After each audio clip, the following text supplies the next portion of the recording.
Parkiran Kerapi.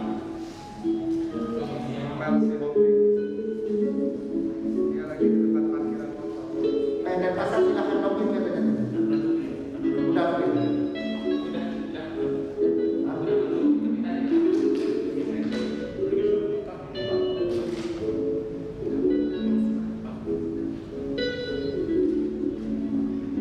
Udah login.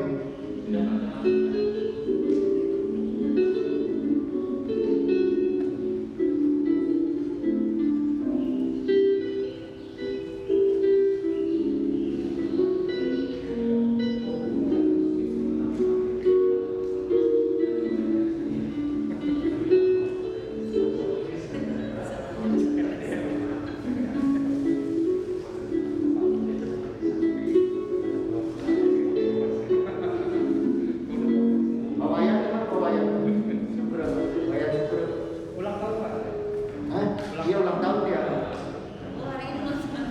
Oh iya, Iya. Tapi kalau di sana sih bagus ya tapi layar itu ya.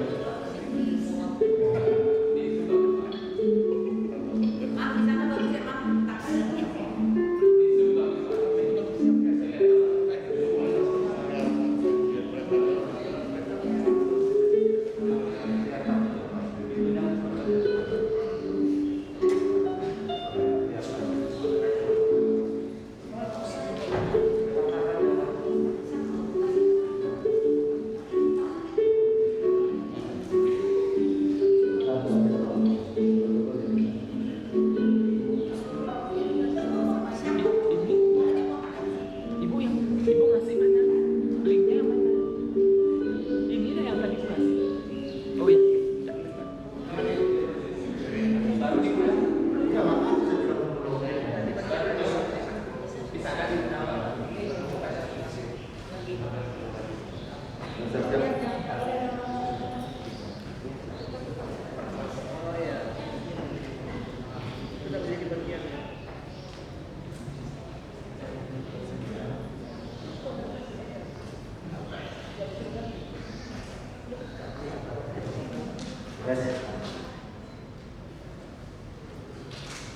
Halo, selamat pagi menjelang siang.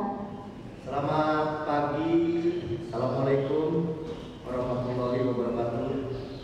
Waalaikumsalam warahmatullahi wabarakatuh.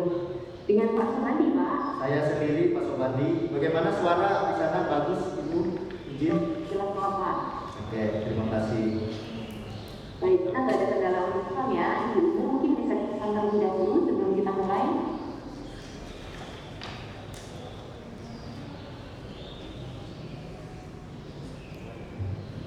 Gimana Ibu? Bisa dipesan dulu? Iya, selamat pagi, Pak. Selamat pagi. Assalamualaikum. Waalaikumsalam, Pak. Baik Pak Sobandi, mohon izin bisa memulai ini ya acaranya pada pagi hari ini. Siap, kita siap memulai. Baik, selamat pagi. Assalamualaikum warahmatullahi wabarakatuh. Waalaikumsalam warahmatullahi wabarakatuh. Selamat datang Bapak Ibu di acara Mendes Evaluasi Pembangunan Zona Integritas Menuju BK tahun 2020. Mohon izin memperkenalkan diri seperti yang sebagai evaluator pada pagi hari ini ada saya Nara dan juga ada Ibu Hanifah. Nanti 20 menit pertama Pak Sobandi akan diberikan kesempatan untuk memberikan paparan sehingga kami bisa mendapatkan gambaran mengenai progres-progres pembangunan Zona Integritas Menuju BK di Pengadilan Negeri Denpasar. Kemudian nanti 40 menit sisanya akan kita manfaatkan untuk berdiskusi sama-sama di kira-kira progresnya yang perlu dijalankan kami di area yang mana, kira-kira seperti itu. Baik, supaya kita tidak membuang waktu terlalu lama, untuk paparan ini 20 menit dimulai dari sekarang ya. Silakan Pak Sobandi. Baik, izinkan saya berdiri di podium ya.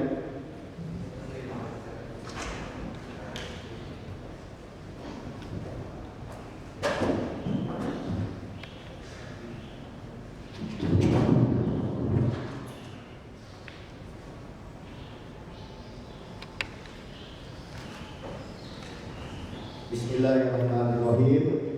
Assalamualaikum warahmatullahi wabarakatuh. Om Swastiastu. Selamat pagi dan salam yang kami hormati tim pelaksana Des Evaluasi Zona Integritas Kemenpan RB, pendamping dari Pokja Reformasi Birokrasi dan Pembangunan Zona Integritas Mahkamah Agung, yang kami banggakan Ketua dan seluruh anggota tim pembangunan zona integritas Pengadilan Negeri Denpasar. Alhamdulillah, perkenankan saya Sobandi, Ketua Pengadilan Negeri Denpasar, dalam waktu kurang dari 20 menit memaparkan progres report pembangunan zona integritas PN Denpasar menuju WBK dan WBBM. Tidak semua data dan fakta dapat kami paparkan, bahkan sekalipun banyak waktu dan kertas kami habiskan, karena kami akan lebih senang Bapak atau Ibu datang dan melihat secara langsung apa yang telah kami lakukan dalam mewujudkan peradilan yang agung, yang bersih dan bebas dari KKN, serta peningkatan kualitas pelayanan publik yang prima. Pada tanggal 16 Mei 2018, PN Denpasar mencanangkan pembangunan zona integritas, tetapi pada tahun 2019 masih gagal meraih WBK, bahkan nilai akreditasi diturunkan dari A menjadi B. Pada tanggal 1 November 2019, saya dilantik menjadi Ketua PN Denpasar. Saya bergerak melanjutkan pembangunan zona integritas, dan alhamdulillah pada tahun 2020 ini PN Denpasar diusulkan untuk meraih WBK. Kami melakukan pembangunan zona integritas dengan berpedoman pada buku pedoman percepatan pembangunan zona integritas dengan menekankan pada 6 area pemimpin dan 2 komponen hasil. Area 1, manajemen perubahan. PN Denpasar berubah secara sistematis dan konsisten mekanisme kerja, pola pikir, serta budaya kerja seluruh hakim, pegawai, dan honorer. Kami mengubah moto pelayanan dari moto siap, santun, informatif, akuntabel, dan profesional menjadi tangsi, yang berarti dari bahasa Bali kewibawaan. Akronim dari transparan, profesional, komitmen, efektif, efisien, dan akuntabel. Kami bangun pelayanan terpadu satu pintu, dari yang sebelumnya pelayanan berbelit-belit dan banyak meja administrasi menjadi one gate system, sehingga pelayanan terintegrasi dalam satu kesatuan proses, dimulai dari tahap awal sampai dengan tahap penyelesaian produk. Kami ubah jadwal persidangan dari jadwal sidang yang sebelumnya setiap hari bercampur persidangan perkara perdata dengan perkara pidana, dirubah menjadi hari Senin, hari Rabu, dan Jumat jam 8 sampai jam 12 sidang perkara perdata non perceraian, jam 13 sampai selesai untuk perkara perdata perceraian, sedangkan sidang perkara pidana dilangsungkan pada hari Selasa dan hari Kamis. Perubahan jadwal sidang tersebut menurunkan risiko para pencari keadilan menunggu terlalu lama di pengadilan untuk bersidang, dan pada akhirnya penyelesaian perkara lebih cepat, sederhana, dan biaya murah. Hakim dan petugas sidang dapat pulang lebih cepat, di mana sebelumnya sidang dapat berlangsung sampai larut malam. Sekarang ini rata-rata persidangan selesai sebelum jam 17.00 WITA. Kami telah menetapkan role model, termasuk saya selaku ketua pengadilan, karena saya berpandangan pemimpin itu artinya perubahan. Tidak dapat dikatakan memimpin kalau tidak melakukan perubahan. Tentunya perubahan ke arah yang baik, berpedoman dengan standar yang telah ditetapkan dalam reformasi birokrasi. Kami memilih beberapa pegawai sebagai agen perubahan dan meminta program yang dapat mempengaruhi perubahan pola kerja dan budaya kerja di pengadilan, sehingga tercipta lingkungan kerja yang bebas KKN dan berkinerja baik. Area 2, penataan tata laksana. PN Denpasar secara terukur telah meninggalkan administrasi manual dengan terus meningkatkan penggunaan teknologi informasi e-office agar proses manajemen berjalan efektif, efisien, dan kinerja meningkat. Di antaranya kami memiliki aplikasi PTSP Plus untuk administrasi persuratan, sikap administrasi kepegawaian, Komdanas, komunikasi data nasional, era terang, pengajuan surat keterangan, e-code, pengajuan surat gugatan secara online. Demikian juga untuk keterbukaan informasi, kami memiliki aplikasi SIPP, Sistem informasi penelusuran perkara, IKM dan IPK, serta aplikasi lainnya. Area 3, penataan sistem manajemen SDM. Profesionalisme SDM Denpasar terus kami tingkatkan. Dari sebelumnya terdapat keluhan karena pelayanan mahal, tidak bermutu dan tidak transparan. Pelayanan tidak melaksanakan 5S, senyum, salam, sapa, sopan dan santun, dan 5R, ringkas, rapi, resik, rawat dan rajin. Kami melakukan bimbingan teknis dan training analisis untuk pengembangan kompetensi seperti pelatihan untuk petugas pelayanan PTSP bekerja sama dengan Bank BTN. Kami juga memberikan reward kepada petugas layanan yang terbaik dan memberikan teguran punishment kepada petugas yang memasang wajah cemberut seperti dalam gambar, tidak menerapkan 5S dan 5R. Area 4, penguatan akuntabilitas kinerja. Saya selaku pimpinan terlibat langsung pada saat penyusunan perencanaan kegiatan negara, menetapkan kinerja dan memantau pencapaian kinerja secara berkala sebulan sekali secara berjenjang dalam rapat bulanan, serta menindaklanjuti untuk menyelesaikan kendala-kendala dalam pelaksanaannya. Usaha kami terlihat hasilnya dari peningkatan nilai pengelolaan akuntabilitas kinerja PN Denpasar. Tahun 2018 LKJIP sebesar 67,38 dan pada tahun 2019 meningkat menjadi 79,26. Kami juga memiliki pegawai yang telah mengikuti diklat dan sosialisasi penyusunan dokumen sakit sehingga performance dan kinerja Pengadilan Negeri Denpasar terus meningkat. Area 5, penguatan pengawasan. Di PN Denpasar sebelumnya standar operasional prosedur untuk pengawasan maupun petugas yang bertanggung jawab terhadap itu tidak begitu jelas, hanya mengandalkan pada fungsi pengawasan melekat atau waskan. Sekarang ini kami mempunyai SOP dan tim pengendalian gratifikasi, sistem pengawasan internal pemerintah, whistleblowing system, dan penanganan pengaduan melalui aplikasi SIWAS.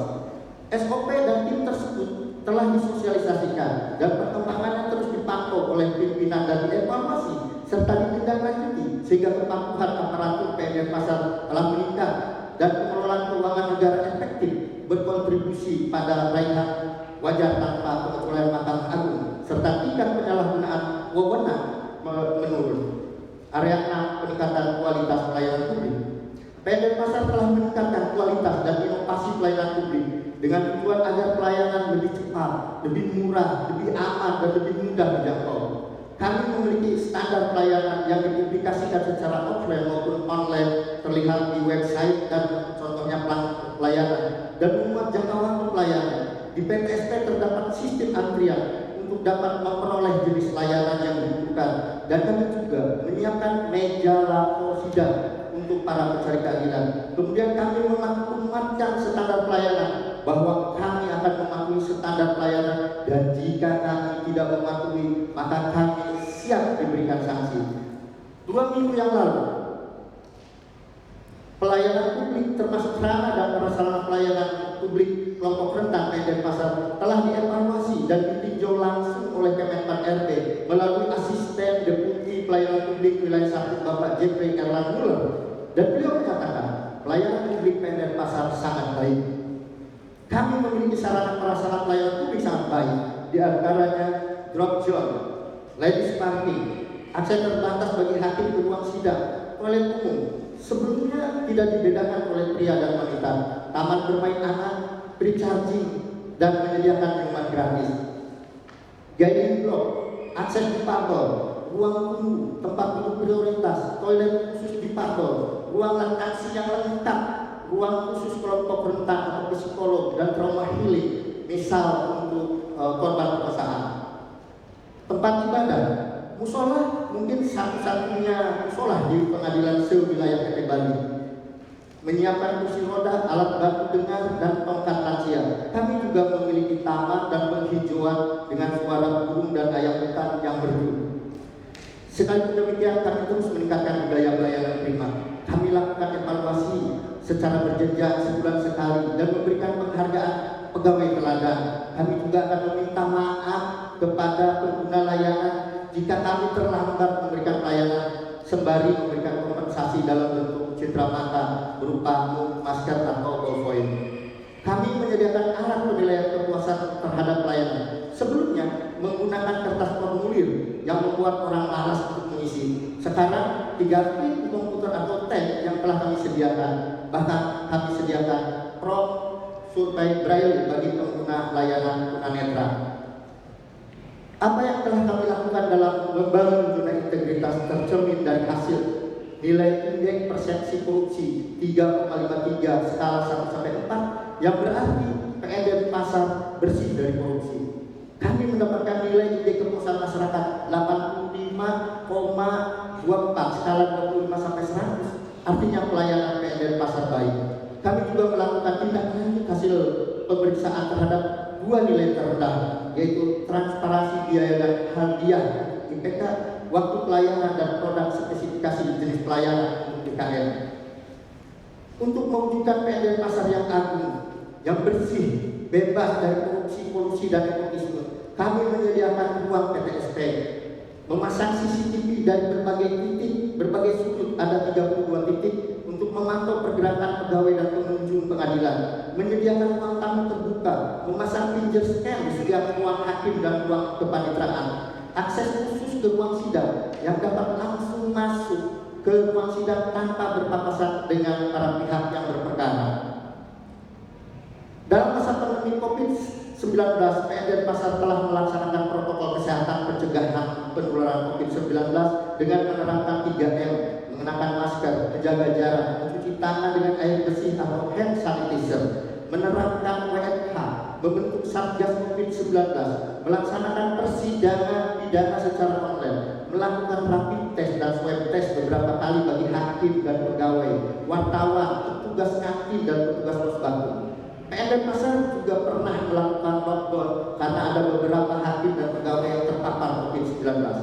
Penerapan new normal saat ini dengan tetap memperhatikan 3M dan membatasi jumlah pengunjung di pengadilan hanya setengahnya 130 orang, menyediakan sarana-prasarana yang dibutuhkan untuk mencegah penyebaran COVID-19, diantaranya wastafel, pencuci tangan, hand sanitizer, alat pengukur suhu, dan kita juga melakukan penyemprotan disinfektan di lingkungan kantor seminggu sekali. Inovasi pelayanan publik PN Denpasar murni dibuat di PN Denpasar adalah aplikasi Sisigap, merupakan inovasi teknologi informasi untuk membantu dan mempercepat proses penyitaan, penggeledahan, dan perpanjangan penahanan dari penyidik kepolisian atau kejaksaan di lingkungan wilayah hukum PN Denpasar. Penyidik tidak perlu datang ke pengadilan, cukup mengajukan permohonan secara online ke dalam aplikasi Sisigap dan sesuai SOP 1 kali 24 jam penyidik akan menerima surat yang dibutuhkan karena kami sudah menerapkan tanda tangan elektronik atau scan tanda tangan. Pada akhirnya, aplikasi Sisigap akan menjadi bagian yang penting untuk mewujudkan program pemerintah dalam membangun SPPTTI, Sistem Peradilan Pidana Terpadu Berbasis Teknologi Informasi, sehingga proses peradilan pidana akan semakin cepat, sederhana, dan biaya murah. Dalam memberikan pelayanan publik, PN Denpasar melakukan kesepakatan dan kerjasama dengan berbagai pihak yang peduli terhadap lembaga peradilan, MOU dengan Dinas Kesehatan Kota Denpasar untuk menyiapkan tim kesehatan yang diperlukan ketika ada pengunjung sidang yang membutuhkan bantuan medis, MOU dengan kantor psikolog Dr. Randes Haji Darmas Sutapa untuk menyediakan tenaga psikolog di ruang khusus kelompok rentan, psikolog dan trauma healing, MOU dengan SLBA Negeri Denpasar untuk menyediakan tenaga pendamping orang berkebutuhan khusus, MOU dengan bahasa isyarat, bahasa Inggris atau bahasa lainnya untuk membantu proses pelayanan di PTSP maupun di persidangan ketika ada pengguna tunarungu atau orang asing yang membutuhkan, MOU dengan Pradi untuk membantu atau membentuk pos bantuan hukum.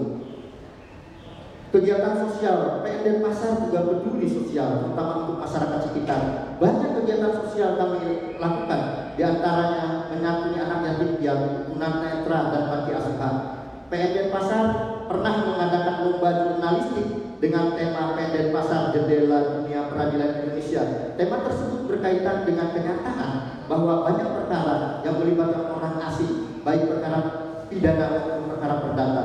Hampir 10% lebih terdakwa dalam perkara pidana adalah orang asing.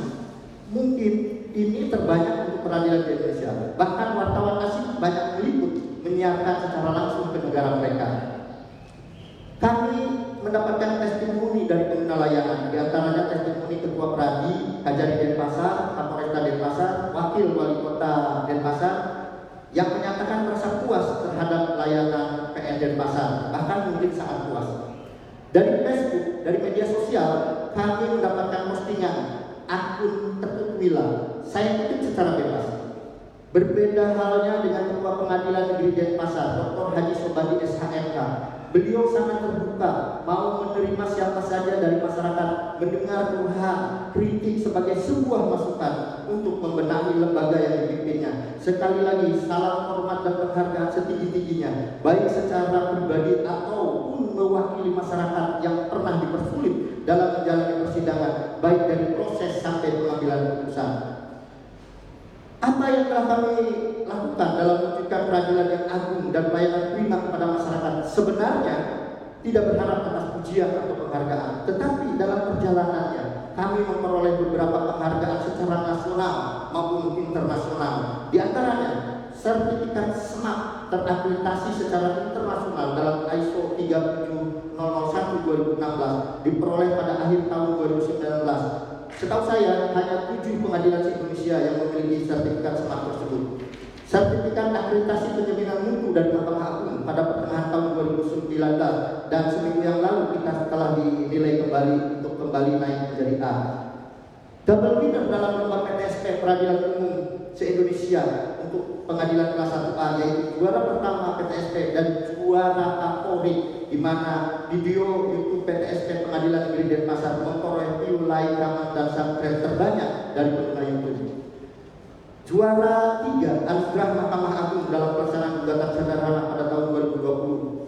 Dan terakhir, satu-satunya pengadilan yang ditunjuk Mahkamah Agung mewakili lembaga dalam evaluasi penyelenggara pelayanan publik pada tahun 2020 oleh Kemenpan RB. Saya kutip pernyataan Denis JK Wali Kota Roswell pada 11 Juni 2019. Jika seorang pemimpin harus dekat dengan dua benda, yaitu cermin dan jendela. Ketika kamu berhasil buka dan lihatlah jendela, begitu banyak orang yang berjuang untuk membantu keberhasilan kamu. Ketika kamu gagal, berdirilah di hadapan cermin. Semua kesalahan adalah tanggung jawab kamu. Hari ini adalah puncak perjuangan kami. Sekarang ini kami berusaha meyakinkan Bapak, Ibu, tim Des Evaluasi Kemenpan RB bahwa PN Denpasar layak mendapatkan predikat wilayah bebas korupsi, bahkan mungkin wilayah birokrasi bersih pelayanan. Hanya kepada Allah, Sang Maha Pemilik kehendak, kami berdoa agar PN Denpasar berhasil dan mentaksu. Kelungkung Semarapura, Pirang Langkung, Munas Sinampura, Matur Sukma, terima kasih, thank you. Wassalamualaikum warahmatullahi wabarakatuh. Om Santi Santi Santi Om. Waalaikumsalam warahmatullahi wabarakatuh. Baik, Bapak, terima kasih sekali, itu semuanya menarik sekali. Saya tadi sedang ngobrol sama Bu Rasa, kita lagi dengerin keynote speech gitu di forum diskusi internasional. Baik, Bapak, kita diskusinya mulai satu-satu ya Pak ya. Baik. Paparan yang sudah Pak Sobat sampaikan banyak sekali yang bisa kami gali dan juga banyak yang menarik juga ya Pak ya. Cuman untuk untuk pendalaman memang kami harus mengklarifikasi atau mengonfirmasi beberapa hal. Yang pertama yang kita tanyakan soal ini Pak. Tadi sebenarnya Pak Sobat sudah menyampaikan bahwa punya beberapa keunggulan yang kami catat itu kita punya aplikasi yang enggak dimiliki sama yang lain. Kemudian ada kerjasama dengan pihak-pihak yang lain juga dan kita juga menyelenggarakan kegiatan sosial gitu. Pak, ini kalau misalnya boleh saya berikan satu kesempatan lagi Pak, apa sih sebenarnya yang membedakan PN kita dengan PN yang lain sehingga kita betul-betul patut untuk mendapatkan predikat BPK? Baik, terima kasih Bu untuk pendalaman ini. Jadi kami berbeda dengan sangkar yang lain, ada keunggulan dari PN Denpasar. Tadi sekilas telah disampaikan dalam pemaparan saya maupun tadi Ibu sudah sampaikan, kita mempunyai aplikasi Sisikap. Mungkin PN lain belum punya aplikasi itu. Kemudian kita juga ini yang penting, bahwa PN Denpasar itu ibu kota berada di Denpasar, merupakan ibu kota Bali, di mana tadi saya katakan bahwa kebanyakan itu yang terlibat di persidangan itu menyaksikan datang ke pengadilan itu orang asing, hampir 10% lebih, sehingga kita harus memberikan citra, menjaga kewibawaan Mahkamah Agung, mencerminkan bahwa Pengadilan Negeri Denpasar bersih, bebas dari KKN, sehingga budaya itu, budaya masyarakat, budaya aparat Pengadilan Negeri Denpasar menjadi tertantang untuk tetap menerapkan 5S, senyum, sapa, salam tadi, dan 5R, harus bersih lingkungan kantornya. Selain aplikasi budaya kerja, juga kita selalu pemimpin itu memantau ya absensi, juga absensi kepatuhan terus kita tingkatkan.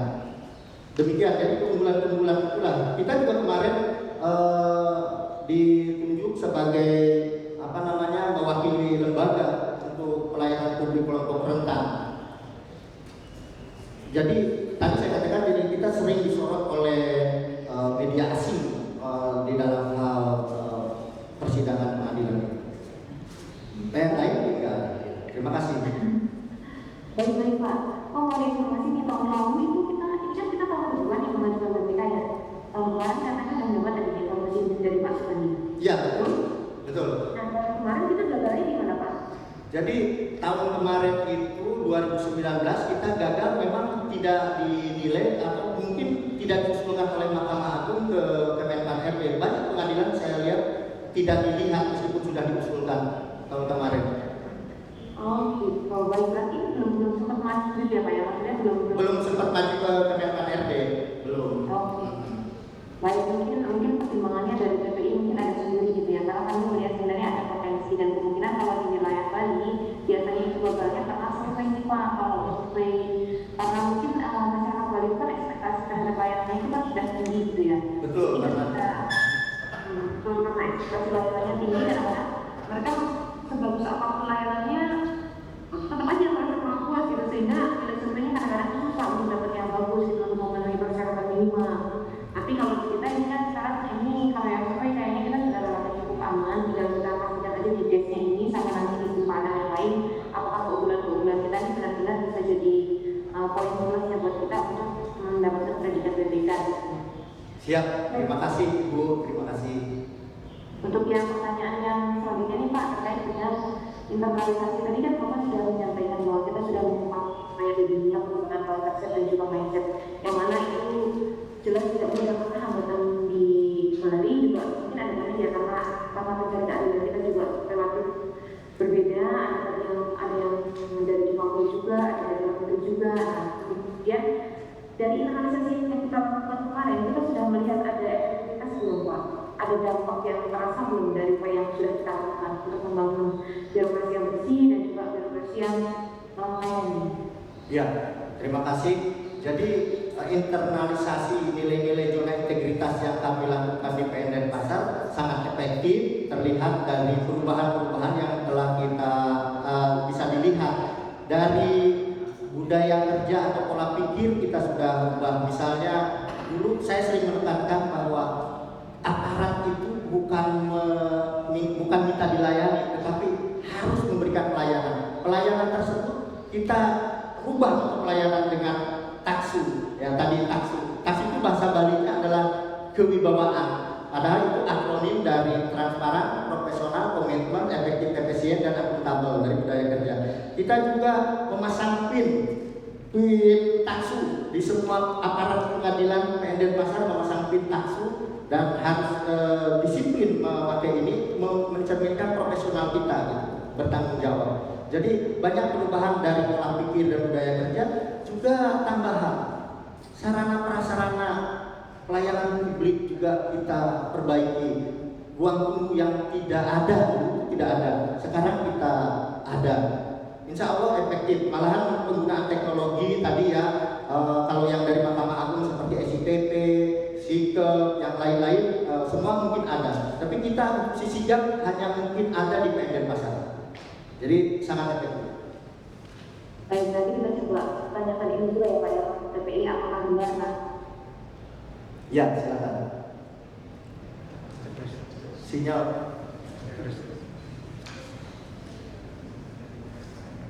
Namanya berbeda gitu ya, kira-kira. Tapi nanti bisa kita pastikan nanti di forum panel bersama dengan TPN-TPN yang lain. Oke, iya.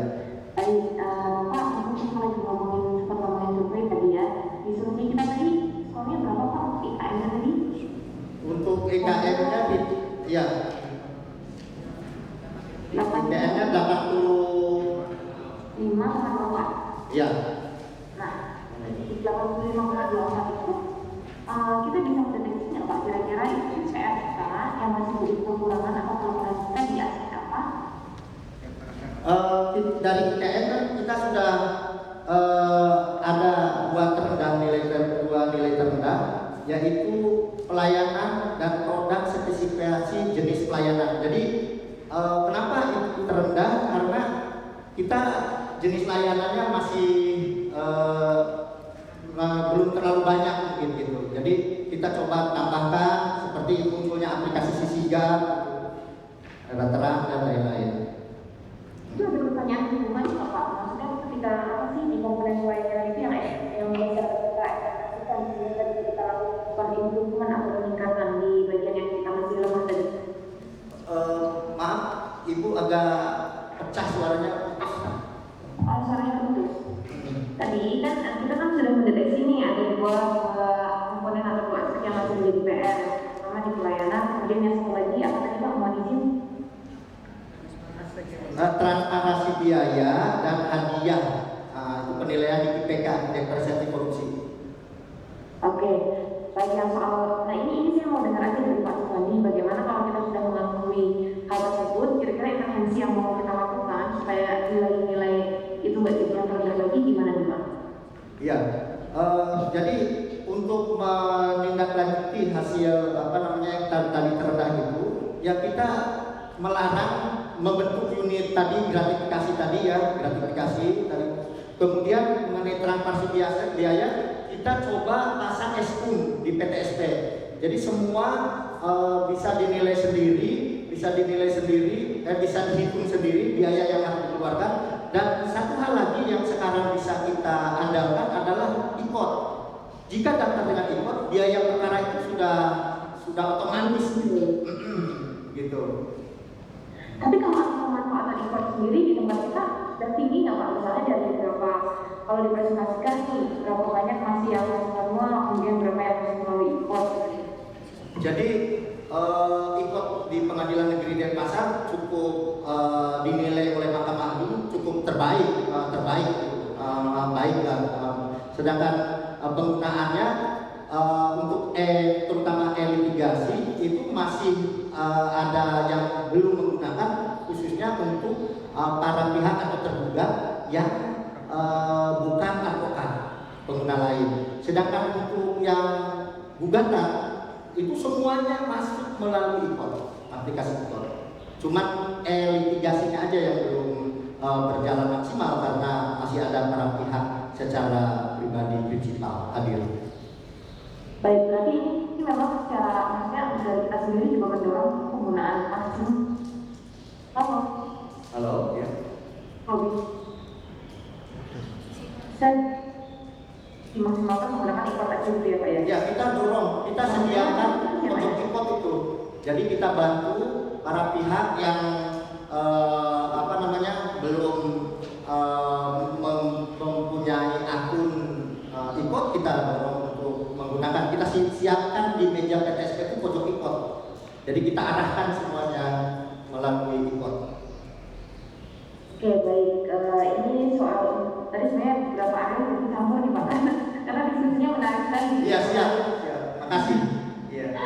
Baik Pak. Kalau untuk yang tadi, nanti kan kembali ke survei lagi tadi, kita kan sudah mendeteksi nih kelemahan kita di mana, dan nanti Bapak juga sudah menyampaikan bahwa hasil surveinya itu nggak kita terima apa aja, tapi juga kita lakukan evaluasi dan juga tidak lanjut. Dan kira-kira begitu tadi yang baik. Nanti mohon disampaikan ke kami aja ya Pak ya, realnya isinya apa yang kita lakukan setelah kita mendapatkan data-data dari hasil surveinya tadi. Gitu. Oke, mohon dicatat itu. Ya, kita catat nanti kita segera kirimkan. Kemudian kita terkait dengan kalau pengguna layanan kita ini memang banyak yang ini ya. Tadi kalau dari warga negara asing kan memang banyak tadi. Nah, Ya. tadi Bapak buat ini agak jarang sebenarnya kita menyediakan survei dengan huruf braille, kemudian ada layanan juga dengan untuk tunarungu dan segala macam. Kalau manfaatnya itu memang banyak Pak kalau di Bali. Ya. Kami sediakan karena memang kebutuhan muncul, jadi banyak gitu kan, banyak yang memerlukan, terutama untuk orang asing itu tadi. Orang asing itu banyak yang tidak menggunakan bahasa Inggris. Kalau di perkara pidana dari awal memang sudah disiapkan di penyidik. Tetapi di kita juga ada MOU, terutama untuk saksi ya, saksi yang hadir kan itu tidak disiapkan dari jaksa ataupun dari para pihak. Nah, kita siapkan gitu. Oke, baik. Iya. Kalau tadi braille ada juga braille dibutuhkan di tongkat. Ini kita siapkan saja kebutuhan. Baik, karena tadi kan saya mendeteksi mungkin kalau jangan sampai kita nggak berangkat dari kebutuhan gitu Pak. Kalau misalnya mau dilihat dan berangkat dari kebutuhan ya itu sudah baik. Karena beberapa kasusnya ini unit kadang-kadang itu belum melakukan informasi, belum membuat aplikasi, tapi ketika ditanya pemanfaatannya ternyata memang nggak berangkat dari kebutuhan, sehingga kadang-kadang itu tidak berasa gitu manfaatnya sebenarnya apakah benar-benar sesuai dengan kebutuhan unit atau tidak itu nggak bisa dilihat gitu, nggak bisa dirasakan. Atau makanya tadi saya perlu pastikan dulu ke Bapak apakah benar-benar pengguna layanan untuk yang difabel itu memang banyak, kemudian memang berangkat dari kebutuhan gitu ya Pak ya? Ya, berangkat dari kebutuhan. Oke, baik. Pak, satu lagi nih Pak, terkait dengan tadi ada rencana perubahan. Itu kan tadi kita sudah membicarakan tentang upaya internalisasi dan kita juga sudah lihat dampak-dampaknya juga yang kelihatan tadi. Kalau untuk peran agen perubahan, kita kan tadi Bapak sebagai role model gitu. Ya. Kemudian tadi kita melihat juga ada rencana aksi yang dibuat sama teman-teman agen perubahan. Ya. Kalau boleh diinformasikan ini Pak, capaian targetnya yang teman-teman agen perubahan sampai mana ya? Manajemen perubahan, koordinatornya Pak Tony, agen perubahan ada 2 dari pegawai, Putu sama Agus Ele, hadir semua di ruangan sini. Pak mau langsung siapa? Agen perubahan itu atau siapa? Dengan agen perubahan. Oke, silakan itu di center resorting. Nah. Ini agen perubahannya di samping.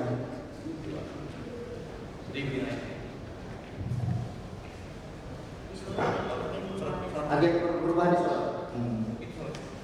Ini agen perubahan di sana.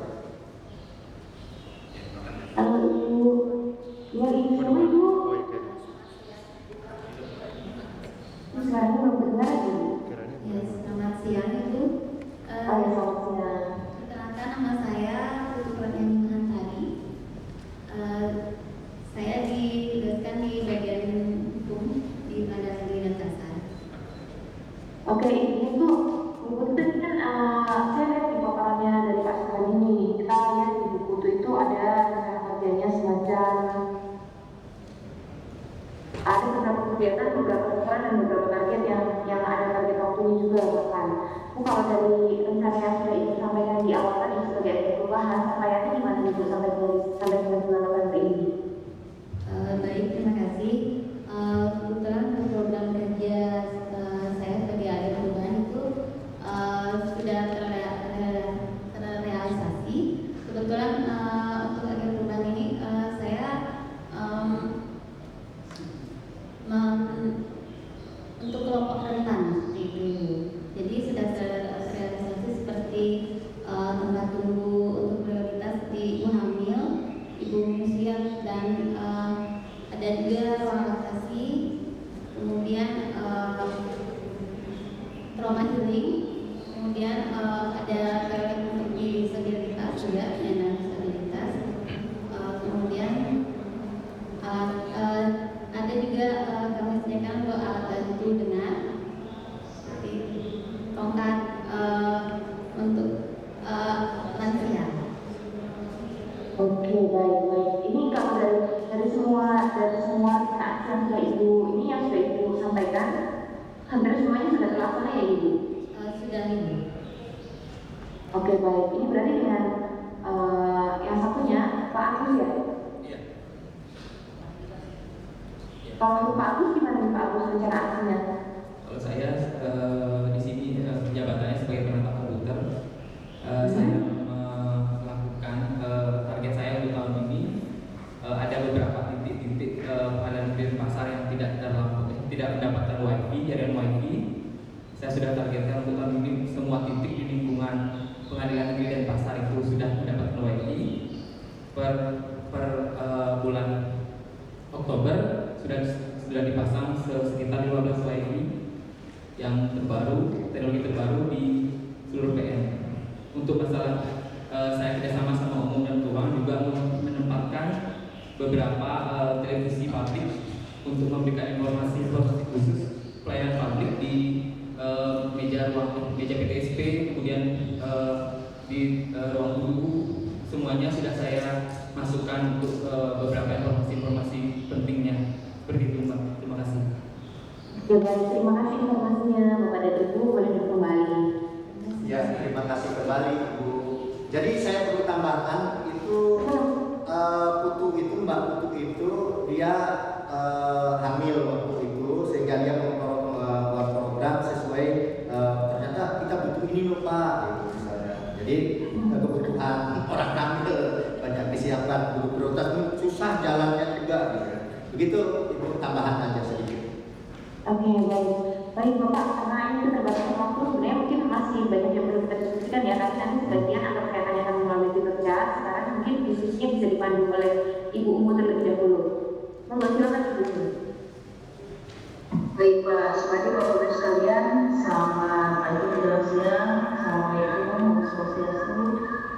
Selamat pagi, assalamualaikum warahmatullahi wabarakatuh. Baik Pak, seperti saya melanjutkan Pak ya, diskusinya Pak ya. Iya, baik.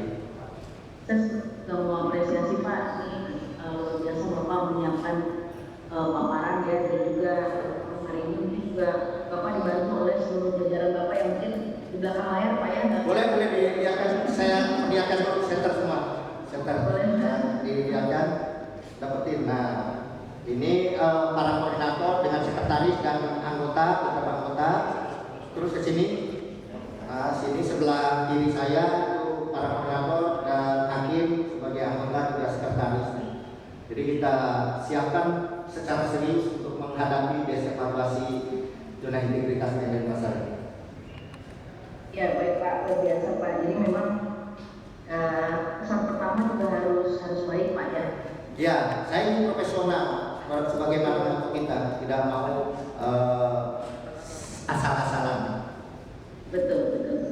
Ini memang luar biasa nih. Dan pasar kemarin juga sebelumnya kami juga dengan Pak Luhut Istighfar, Kejari dan pasar juga beliau juga luar biasa. Sekarang dengan Pak Luhut itu juga jajaran luar biasa. Terima kasih. Dan semoga diskusi hari ini bisa benar-benar meyakinkan di Pengadilan Nasional Pak ya. Siap. Supaya Bapak sangat layak di kayak ya. Baik Pak, saya langsung saja Pak. Ini saya ingin menggali tentang area pengawasan dan juga akuntabilitas yang sebenarnya menjadi dua area yang juga dalam saya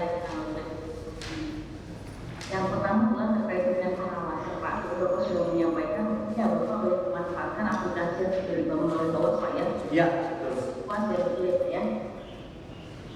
Termasuk Bapak juga membangun SPP, betul ya Pak ya? Iya, betul.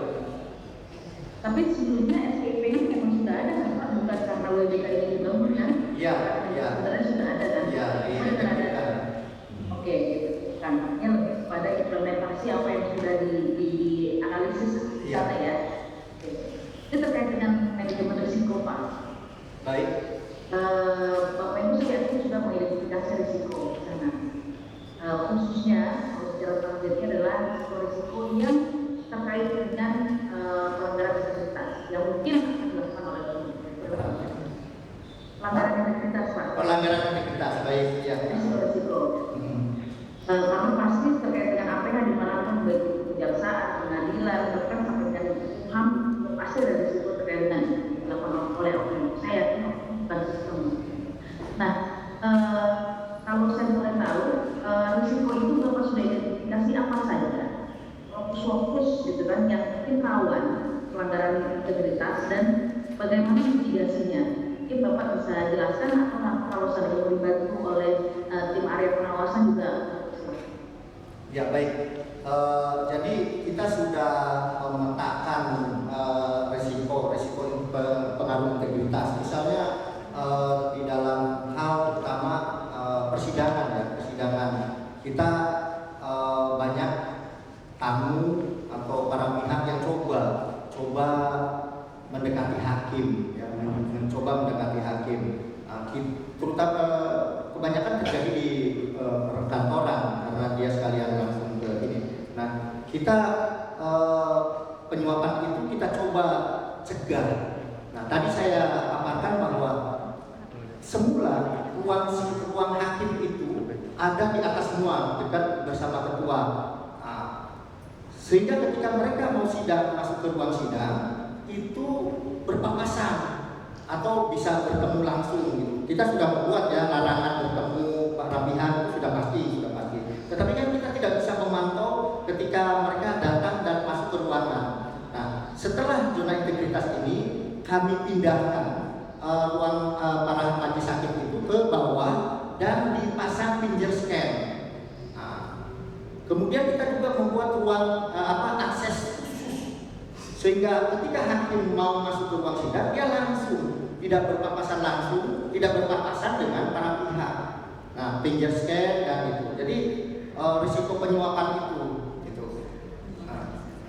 Kemudian untuk kepaniteraan atau kesekretariatan, pembayaran misalnya bertatakan langsung berhadapan, kita menggunakan pembayaran menggunakan non tunai, mesin edisi dan juga SMS banking atau menggunakan teknologi informasi lain. Jadi itu diantaranya yang risiko itu penyuapan. Oke, baik Pak. Menurut Bapak mitigasi itu sudah cukup efektif Bu? sampai dengan sejauh ini, setidaknya dari Pak Sobadi menjabat sebagai ketua PN di sana. Sejak saya dilantik dari 1 November, saya menilai bahwa apa yang saya katakan itu sangat efektif. Kita gini ya, cuman naujubillah misalnya terdapat TT misalnya, tetapi isu itu pun tidak ada. Gitu. Insya Allah setelah kita dilantik, kita coba clear and clean di dalam penanganan perkara. Oke, baik. Kalau siwas itu kan sebenarnya dalam rangka lebih banyak pencegahan Pak ya. Ya, sebenarnya ya kami berharap misalkan ada pengaduan yang masuk, meskipun jauh ini rata-rata PA dan PN itu kalau kami tanyakan ada pengaduan nggak yang masuk, rata-rata tidak ada pengaduan yang masuk sekarang. Meskipun kami sampaikan bahwa tidak ada pengaduan itu bukan berarti tidak ada perkara, bisa jadi atau tidak ada kejadian, maksudnya bisa jadi memang mungkin masyarakat dan atau kalau terkait dengan distribusi sistem bisa jadi ada pegawai yang mungkin kalau melaporkan kami ya akan jawabnya misalkan melakukan aktivitas khawatir mungkin nanti akan disebutkan dan sebagainya. Tapi mudah-mudahan memang tidak ada pengaduan itu memang sama sekali benar-benar tidak ada kejadian. Boleh saya tanggapi? Oke, silakan. Untuk pengaduan kan kewenangan penanganannya ada di bawah dan saya tidak menyatakan bahwa untuk PN Denpasar tidak ada pengaduan. Banyak pengaduan ke bawah, tetapi bawah tindak lanjutnya minta klarifikasi dan kita coba klarifikasi. Selain ke bawah kita juga buat surat jawaban kepada pihak pengadu. Sedangkan untuk istilahnya tadi dikatakan bahwa mungkin ada rekan mau mengadukan takut itu, kita bahkan memberikan reward kalau ada aparat kita, anggota bawahan kita mau melaporkan, asal dia bisa memberikan bukti-bukti yang cukup gitu. Siwat juga kita pasang di depan ya aplikasi. Kotak pengaduan sudah sepakat. Oke, bagus Pak, berarti sudah ada bentuk proaktif gitu Pak ya, memberikan reward kalau seandainya ada yang mau lewat PBS gitu ya Pak ya? Iya, kalau memang ada yang mau mengadukan sebagai whistleblowing system tadi kita backup. Tadi saya kutip itu.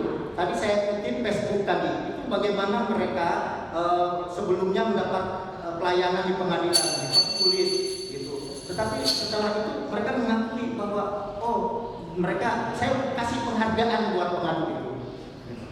Bukan saya marahi, saya hormati. Begitu Mbak Dek.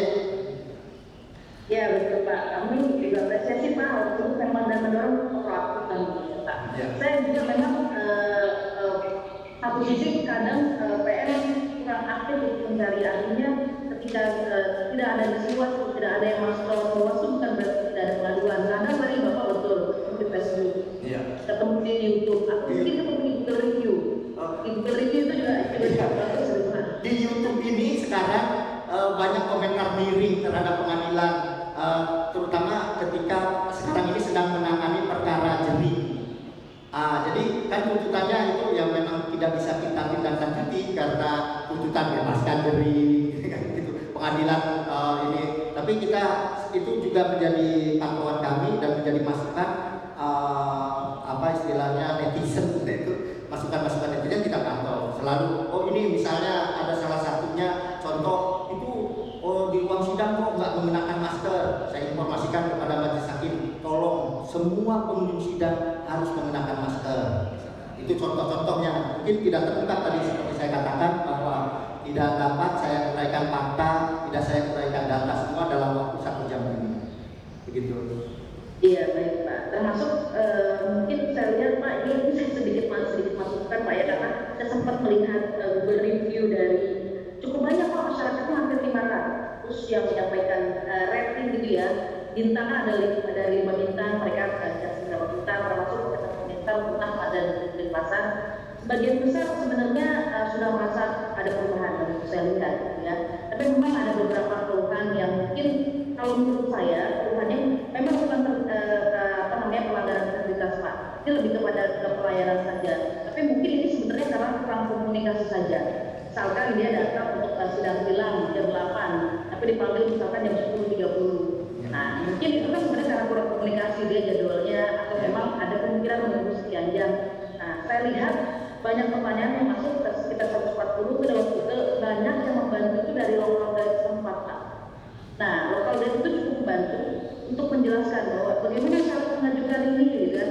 Cukup bawa ini dan lain sebagainya. Mungkin Pak, ini dalam rangka meningkatkan kepuasan masyarakat setempat, termasuk diseminasi informasi juga lebih baik. Bapak bisa menggandeng. Saya rasa sebenarnya justru lebih efektif di sana. Gitu. Banyak bagus sekali Pak. Ya, terima kasih. Memang untuk tadi saya katakan, saya sampaikan bahwa persidangan itu dulu sampai malam. Kalau tilang kan sekarang tidak ada sidang lagi ya, tinggal ambil ke kejaksaan. Tapi memang keluhan itu saya dapatkan dari mereka. Saya tanya langsung misalnya, Bapak mau sidang apa? Sidang misalnya jam 5 sore mau maghrib gitu kan. Mau sidang ini Pak, perdata. Saksinya sudah saya bawa banyak, tapi belum ada juga mau sidang. Nah, karena kalau mau perkara di Pengadilan Negeri Denpasar itu 4.200 setahun. Nah, begitu banyaknya, sementara sidang Senin sampai Jumat itu nggak jelas mana perdata, mana pidana. Nah, itulah temuan saya sehingga saya ubah jadwal sidang menjadi tadi Senin, Rabu, dan Jumat untuk perdata, dan jamnya pun dirubah dari jam 8 sampai jam 12 untuk sidang perkara perdata non perceraian. Sedangkan untuk jam 1 sampai selesai itu sidang perceraian. Kenapa? Karena sidang perceraian mayoritas di sini itu hampir 50 atau 60% ya, banyak saksi-saksinya. Tapi meskipun sudah siang, perceraian saja, jadi lebih mudah lagi untuk memeriksa saksinya. Itu yang lebih berat itu di pagi.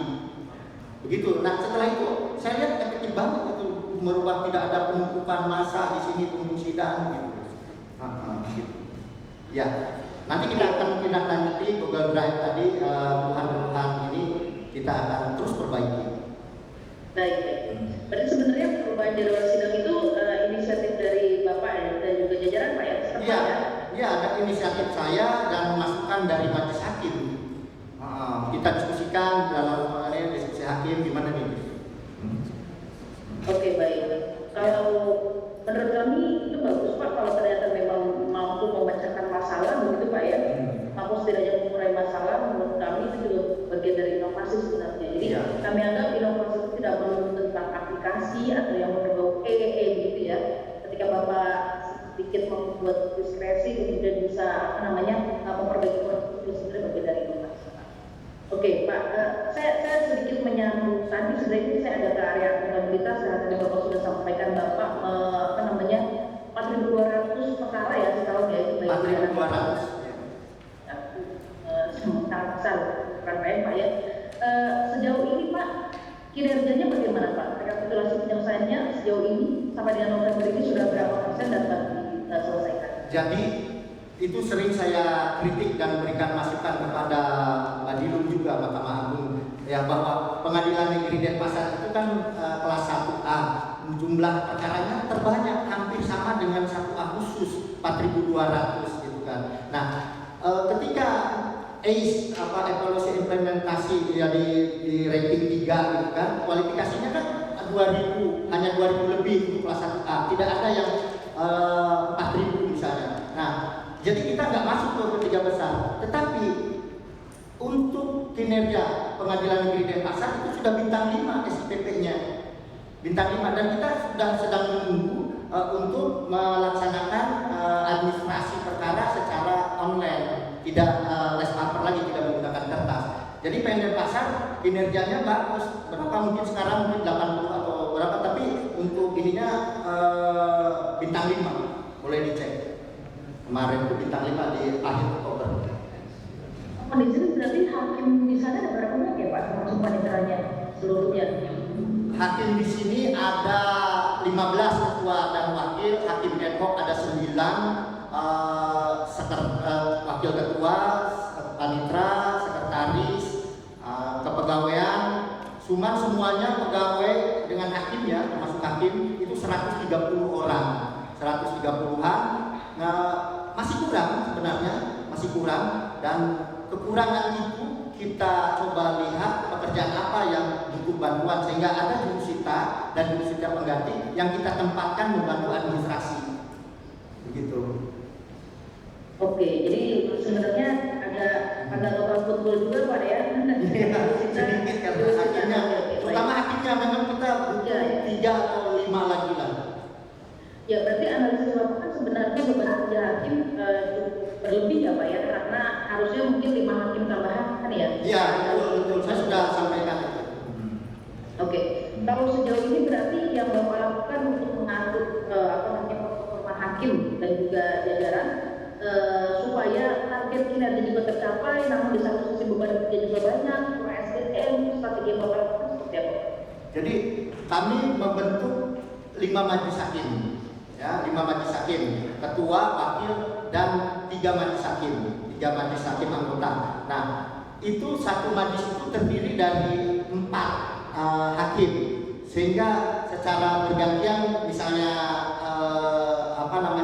ada yang izin atau ada yang sakit bisa digantikan oleh anggota yang dalam satu majelis. Nah, itu untuk penanganan perkaranya. Kita juga menyiapkan ruang sidang khusus majelis untuk majelis ini ya di majelis itu gitu. Jadi majelis A ya di ruang sidang A, majelis B di ruang sidang B.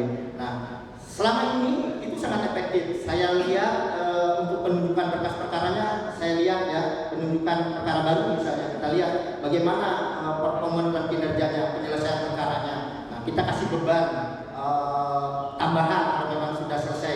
Kita selalu pantau itu. Jadi insya Allah meskipun dengan jumlah yang kurang tadi, Pengadilan Negeri Denpasar tadi Ibu Panitra melaporkan itu sudah masuk 10 besar untuk SPP kategori 2000 ke atas. Padahal kita dengan nilai 933. Nah, itu kita sama dengan Pengadilan Jakarta Selatan mungkin beban perkaranya gitu kan. Kalau dengan Jakarta Timur, Jakarta Utara kita masih di atas. Begitu. Oke, baik Pak ya, terima Pak. Selanjutnya Pak, saya mau menggali tentang sisigap tadi yang Bapak sudah sampaikan. Baik, sisigap. Ya, ini menarik Pak, karena sebenarnya kalau dari Kementerian Polhukam sendiri kan mendorong untuk SPPT KPI tersebut Pak ya, tapi sampai sekarang mungkin belum terimplementasi dengan baik lah.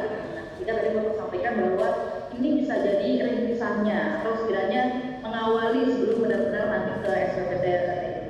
Pak, kalau boleh tahu, ini sedikit Bapak bisa jelaskan kepada kami nggak sisigap ini sebenarnya mekanismenya bagaimana, apa keunggulannya?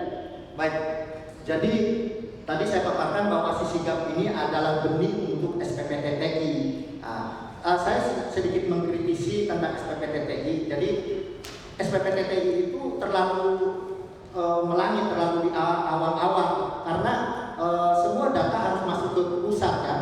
Seharusnya pelaksanaan SPP TTI itu adalah di wilayah hukum PN masing-masing diserahkan. Misalnya PN Denpasar ya untuk meliputi PN Denpasar bagaimana kerjasama dengan LP, dengan Polres, dengan kejaksaan gitu kan, atau dengan pemerintah setempat. Nah, sekarang saya ingin menjelaskan mengenai Sisigap. Jadi kita membuat aplikasi ya, ada tersendiri aplikasi itu. Nah, ketika penyidik butuh surat izin atau persetujuan penggeledahan ya, dia tinggal masuk ke aplikasi Sisigap. Di paparan saya, di PowerPoint saya ada itu aplikasi online gitu, Sisigap ya. Jadi tinggal masuk ke sana, terus menu apa yang dibutuhkan, tinggal masukin data, syarat-syarat, kemudian itu masuk ke ada tugas kita di PTSP di bagian pidana yang ngecek syarat-syarat itu, diverifikasi, istilahnya verifikasi dan terima verifikasi. Nah, setelah itu disetujui oleh Pak Wakil sebagai diberi wewenang untuk menandatangani delegasi dari ketua untuk menandatangani surat izin penyitaan, penggeledahan dan perpanjangan penahanan, langsung di scan atau di tadi tanda tangan elektronik. Nah, supaya langsung petugas langsung bisa dimasukin, bisa langsung diterima di Polsek Denpasar Selatan misalnya, atau di Kejaksaan Tinggi misalnya, begitu. Nah, tahun ini data diberikan oleh Ibu Panitra, penggunaannya ini 1142 yang menggunakan aplikasi Sisigap. Oke. Suaranya hilang. Oke. Ya. 1142 Pak ya, cukup banyak. Itu berarti sejak kapan Pak efektif bisa digunakan Sisigap? Sisigap itu sejak tahun 2019 kita resmikan di pertengahan tahun 2019 ketika saya masih wakil waktu itu.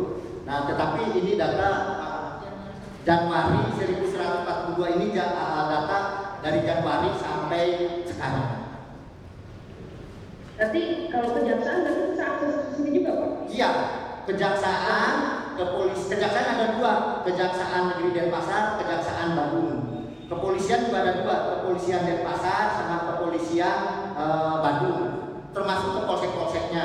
Kemudian ke Kejati ya, gitu. Jadi yang ada di wilayah hukum Pengadilan Negeri Denpasar. Kalau Mabes Polri butuh, dia datang ke sini. Jadi tidak menggunakan aplikasi Sisigap, belum menjangkau ke sana. Oke, berarti mungkin juga bisa monitor Pak ya, Pak eksekusi oleh kejaksaan. Bisa terlihat di situ.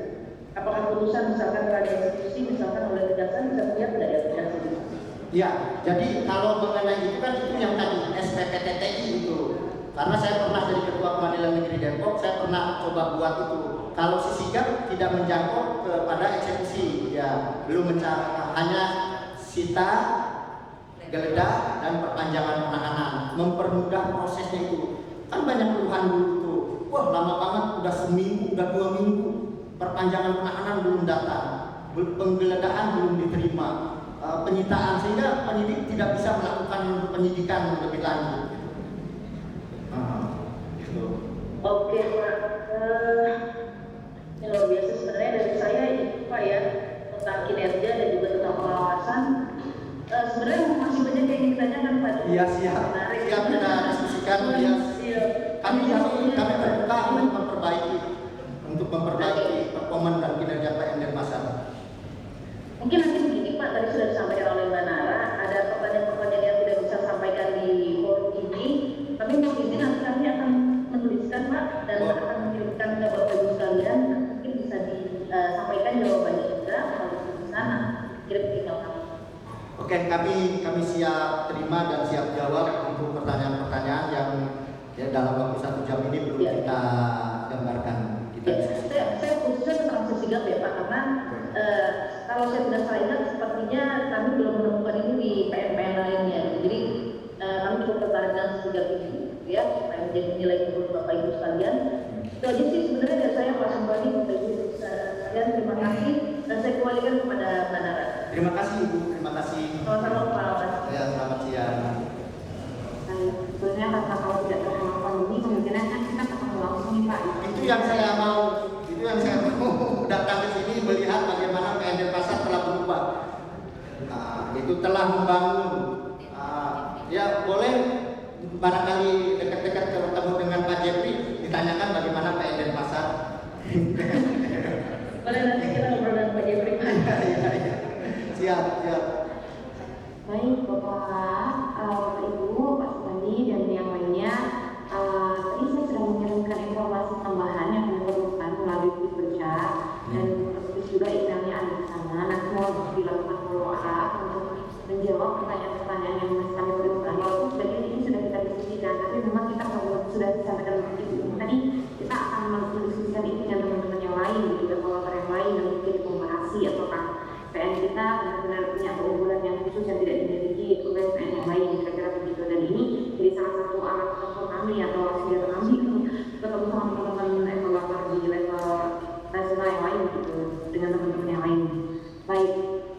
Baik, Sebentar Ibu, saya ingin bertanya, kapan penyelesaiannya, apa hari ini atau besok ada waktu untuk kita menjawab pertanyaan-pertanyaan dari Kemenpar tersebut? maksimal besok ya Pak ya? Oke, siap. Baik, kalau begitu forum yang kita akhiri, saya silakan Pak Sumandi untuk bisa menyampaikan statement. Oke. Assalamualaikum warahmatullahi wabarakatuh. Om Swastiastu. Selamat pagi menjelang siang atau sore. Nah, jadi terima kasih atas pelaksanaan des evaluasi. Alhamdulillah bisa berjalan dengan lancar.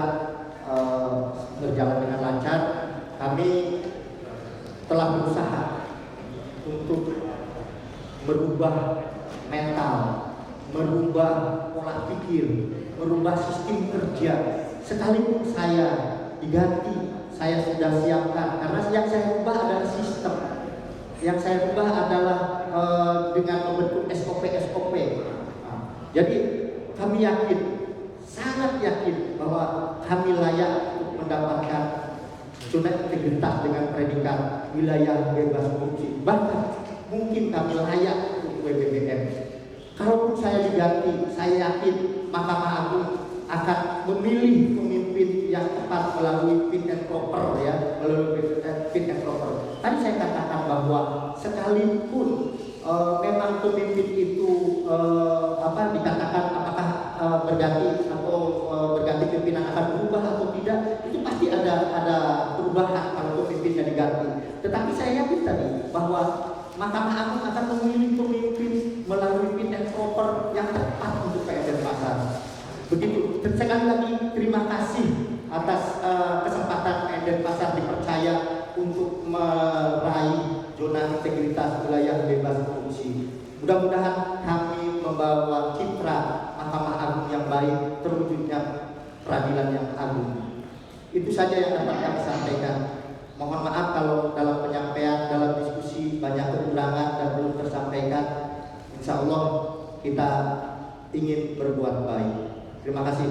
Assalamualaikum warahmatullahi wabarakatuh. Oh, Santi. Oh. Waalaikumsalam warahmatullahi wabarakatuh. Baik, kami belum akhiri informasi khusus ini dan sama saya karena waktunya sangat terbatas. Dan nanti mungkin akan kami lengkapi lagi hasil pertemuan dari khusus yang hari ini dengan didukung dan juga narasi yang sudah Bapak Ibu yang Bapak Ibu turunkan. Baik, kami juga mohon maaf nih Pak kalau misalnya dalam penyampaian diskusinya ada sedikit teknis maupun ada perkataan kami yang paling berkenan dari Bapak Ibu. Mohon untuk dimaafkan dan kami masih menunggu data yang Bapak Ibu kirim. Baik, pokoknya saya akhiri dengan koordinasi Wassalamualaikum warahmatullahi wabarakatuh. Waalaikumsalam warahmatullahi wabarakatuh.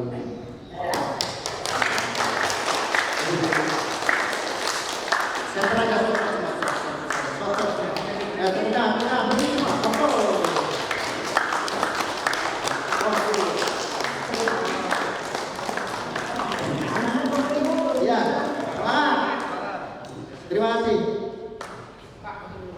Terima kasih sudah boleh ya Bapak Ibu. Silakan diklik di sebelah kanan bawah ada tulisan link room, silakan diklik sendiri. Terima kasih. Bye bye.